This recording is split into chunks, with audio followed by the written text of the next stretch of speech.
Hi there, it's Sam from Pootles.co.uk. Thank you very much for joining me today, and thank you for joining me in another Pootles Advent Countdown project. I am loving this series.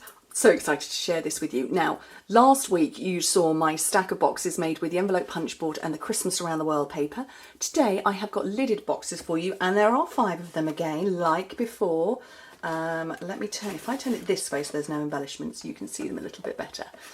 So each box is lidded. There is a box at the bottom and then it's a lid, and this is 1 inch deep, 1.5, 2, 2.5 and 3 inches deep, and I'm going to show you how to make one of them and the principle of how you make these boxes. And I wonder if I can slide one off and show you that they are stuck down. They are all the fold flat boxes that I've made before. I've made the very big and I've made a 6-inch box. This is a little teeny tiny one. This is 2 by 1 inches. Too cute with its lid.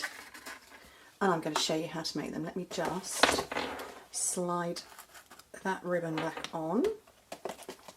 I did have them glued down because I wanted to be able to take photographs of them and move them around.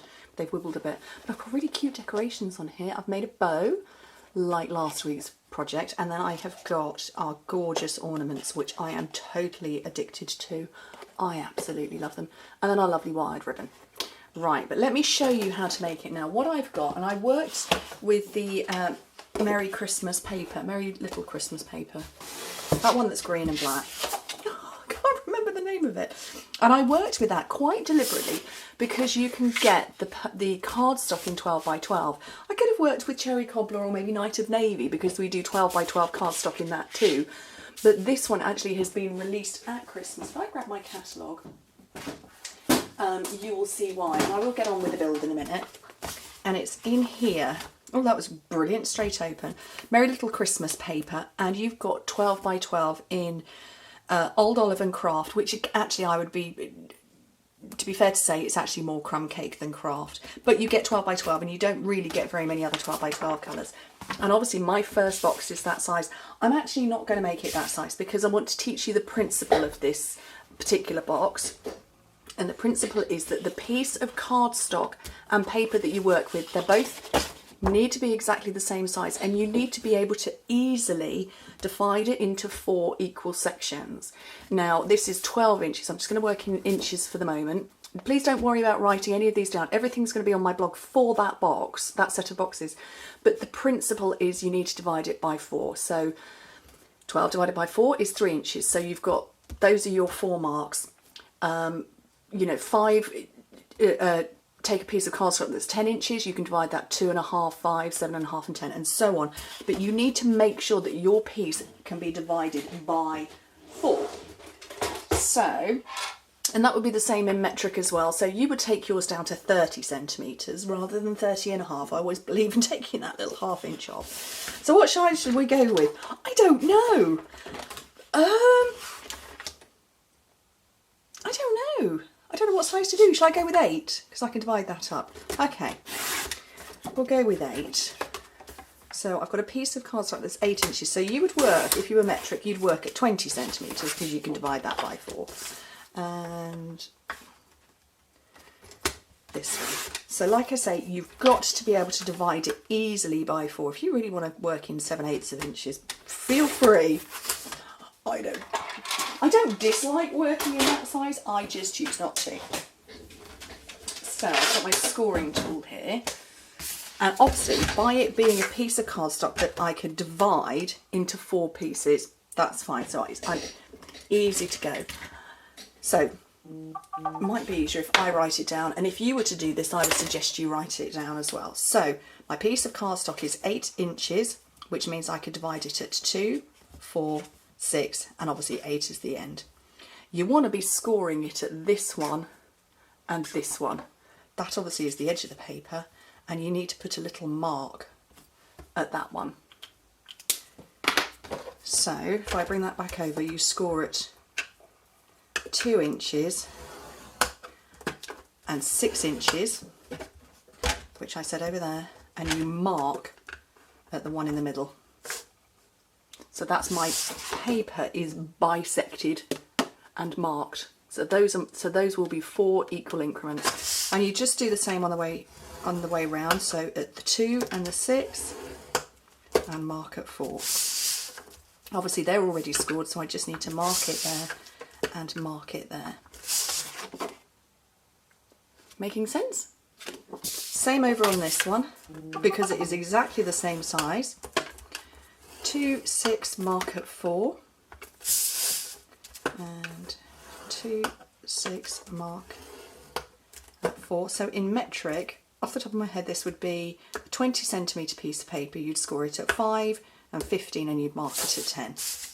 That's already scored, so I'm just marking it, and I'm just marking that one. Right, so I'm going to bring this one back in first, and I'm going to grab my blade. It's not a blade at all, it's a ruler. And what I need to do is get a diagonal line from this mark down to that point there. So it's going to form a triangle. And like I say, I have made this style box before. That one's joining up to there. But this is the how-to of it. And obviously my boxes decreased in size in all direction for my stack, which is really lovely. My first stack on Friday, they were all the same height, but these are, and then they just moved, they shrunk like that, but they would stay the same height. This one has changed in all directions, so the top one is considerably smaller than the bottom one in height and width. Okay, so here's number 1. I'm going to leave the lid for a minute because I want to show you the principle of this one. You need to fold and burnish your score lines. Don't worry about the diagonal ones for the minute.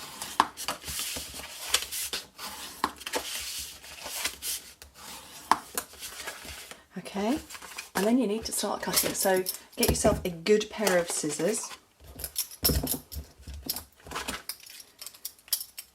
I've got a charm on there from an incentive trip. Which was that one? I don't remember. Oh no, it wasn't. It was Brussels 2014. It was the swap.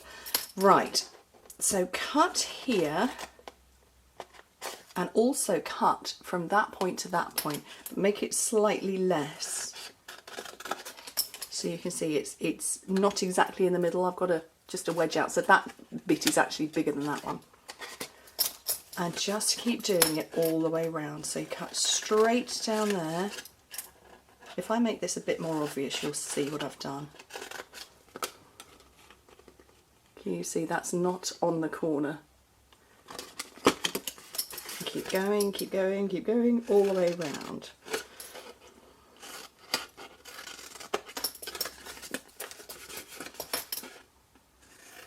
And as I said, these boxes all fold flat. Let me bring that one back in again.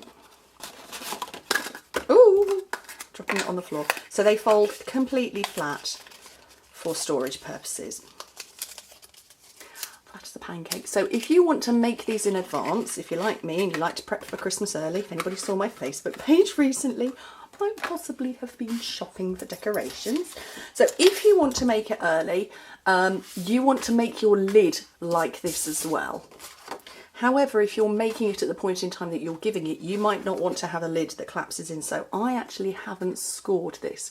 So if you want to make the whole lot and squish it flat and put it away, or you want to make it as a decoration and put it away for Christmas the following year, do the same on this piece here.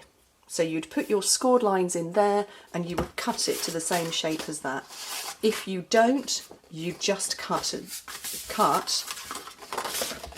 You just fold, burnish, cut, as you would any other lid for a box that I have taught here on YouTube many times over, but I will do it. Like I say, if you want to fold it flat, and I will see if I can get to the bottom one because I did do that like that. You just cut and wedge little bits out.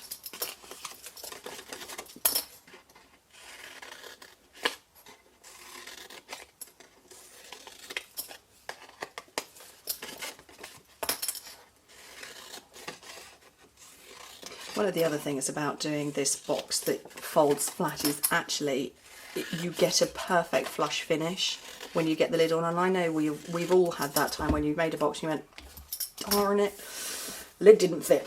But this is how the lid works on this one. Let me see if I can. So I have got everything sort of kind of stuck down. So completely destroyed my box, my stack rather. So that's how flush it fits.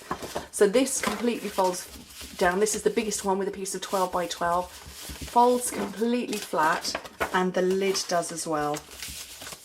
Completely, totally and utterly flat. So if you want to make this as a decoration to bring out again at Christmas, look at that tiny, that's what you would do.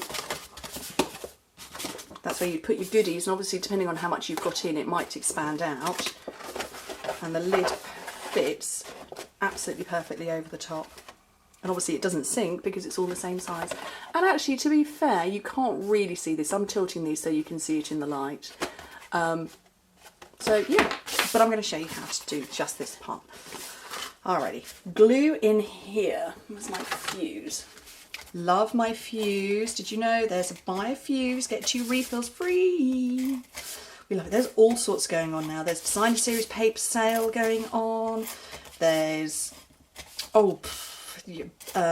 buy a fuse, get 2 refills. There's discounted stamp sets. Oh, it's all going on. Gotta love October. So you just fold that round, and that triangle I cut, excuse me, marries up with the score line. So when you bend it, it's going as well, because there's no resistance. If I'd left that square, you'd get bits of cardstock sticking out all over the place, and it just wouldn't be pretty, and we like pretty. Okay, so the final one round, and you note I didn't burnish those score lines. Actually, I don't really, because I'm making this to use now. If I was, you know, making it to gift away, I wouldn't want it to collapse in too much. It's, you push it all the way in when you need to store it. But that's absolutely perfect. So it's just giving it a little bit of a nudge. If you want to fold it to store it, just squish down, and then just bend all your triangles in all sorts of different directions. And our cardstock is very forgiving at things like that. Don't know any other cardstock that does that. Right, here's my lid. So like I said, this principle, the principle is about being able to divide your piece of cardstock and paper into 4 equal measurements, into 4 equal increments. If you can't divide it equally, ain't gonna work. So it doesn't matter what size your piece of cardstock is, so long as you can divide it into 4 equal parts, this principle will work. And that is my box with its perfectly flush fitted lid. Ain't coming off at all. And there's no gap, there's no gapage, there's where you put all your goodies and bits, and I love it. And I completely destroyed my display. Oh look, that lid's come off. Gonna have to get some more glue on this, because this is going to be brought out and shared and showed all over the place. And my ribbon, which has come off. I just like to show you everything. But with the gorgeous ornaments, those are just divine. Decorations, we call them in the UK. They're just Christmas decorations. But yeah, just gorgeous. And a little bow. Oh, I need some more glue. Like I say, this is, I think the boys have eyeballed this for their playroom. I know they certainly eyeballed the other one. So I hope you like it. I hope that principle of how to build. Oh, I might swap that. Shall I swap this one in? It's the one we've just built. Oh no, the lid is the same. Top one's the same. No, I need to come that one back in. But yeah, I hope you like it. I hope you understand the principle. And obviously it doesn't have to be just for Christmas. For a stack of boxes, you might want to give a little trinket to somebody, and that's the perfect size box. It's entirely up to you, but I hope it helps. Watch out, because there is another one coming. Do you want a sneaky peeky? I've got it here. This one's coming too. Love a stack of boxes. And look at this. This is a step of boxes, or a ladder of boxes. I don't know. I'm not sure how you'd word that, but yeah, you can tell this one's glued in place as well, so I can turn it over for you guys. Anyway, Thank you ever so much for joining me, and I hope to speak to you very soon. Let's bring a box back in. Oh, and glued my bone folder to it. Hope to speak to you very soon. Bye.